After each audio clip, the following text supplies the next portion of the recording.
زوجي روسي، هل يمكنني الذهاب لزيارة أهلي يوم يومين؟ حسنا، لا تبقي كثيرا فأنا لا أريد البقاء لوحدي.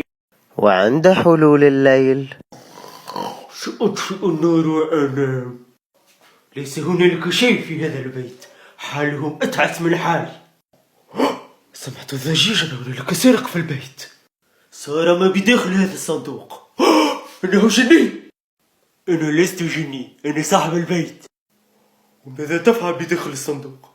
اختبأت لأنني شعرت بالخجل، لأن لا شيء يسرق في بيتي. أبي سقط في الامتحانات فجاء يكلم أمه. أمي أنت السبب في كل هذا. ماذا؟ أنا السبب، ولكن ما الذي فعلته لك؟ ماذا فعلت كل السنة وأنت جالسة تلعبي في الجوال وتأتي في آخر يوم تدعي لي؟ الشباب بعد الافطار والله لنكيف، البنات بعد الافطار والله لنليف.